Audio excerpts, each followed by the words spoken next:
Pada hari Jumaat yang tenang, kami sekeluarga bergerak ke Port Dickson. Destinasi kami, Pusasda. Bukan sekadar jalan-jalan, tapi misi penting. Berjumpa anak saudara yang sedang kental menjalani latihan di sana. Kami sampai di pintu gerbang Pusasda pada jam 9.30 pagi. Sampai saja di Pusasda, disiplin sudah terasa. Staf yang cekap mengatur parking dan kami dibawa menaiki van khas. Sepanjang jalan, satu pemandangan yang meruntun jiwa. Kelihatan waris-waris duduk di bawah pohon rendang, membentang tikar, menikmati juadah bersama anak-anak mereka yang segak beruniform. Inilah saat yang paling dinantikan. Oh, sampai ah. Ya dah, boleh dah kena dah. Van berhenti kan. Ramai yang tahu Pusasda itu tempat latihan, tapi tahu tak sejarahnya? Pusasda atau Pusat Latihan Asas Tentera Darat ditubuhkan secara rasmi pada tahun 1933 sebagai Experimental Company.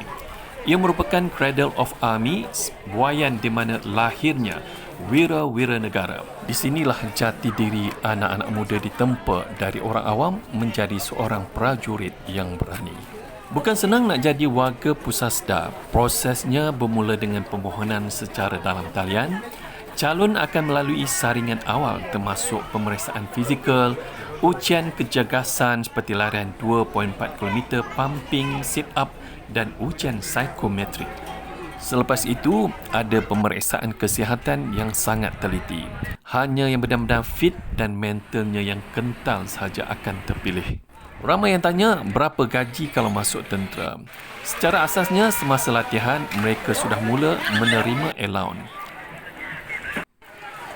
Selepas tamat latihan dan disahkan jawatan sebagai brevet, gaji pokok berserta dengan pelbagai allowance termasuk allowance khidmat sara hidup dan perumahan boleh mencecah sekitar 2,000 hingga 2,500 bergantung kepada kelayakan akademik dan kepakaran. Kebajikan mereka memang dijaga rapi oleh kerajaan. Pernah perasan tak, kalau bapa tentera biasanya mesti ada anak yang ikut jejak langkah. Begitu juga kalau cikgu. Mengapa? Secara psikologi ia dipanggil sebagai social learning theory. Sejak kecil, anak-anak melihat disiplin bapa, mendengar cerita perjuangan dan merasai aura bangga memegang amanah negara. Nilai murni ini meresap masuk ke dalam jiwa mereka tanpa dipaksa. Ia adalah soal legacy, warisan kebanggaan keluarga. Selesai pertemuan singkat namun penuh emosi, kami pulang dengan rasa bangga.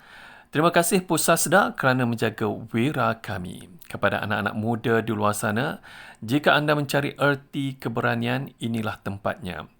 InsyaAllah, jika tiada aral melintang, anak saudara akan menamatkan latihannya pada bulan Mei nanti. Doa ya kawan-kawan, semoga dia terus kuat, cekal dan diberikan kesihatan yang baik sehingga hari tamat latihan nanti. Nanti abang akan buat vlogcast untuk majlis tamat latihan beliau. Jadi korang kena tunggu ya.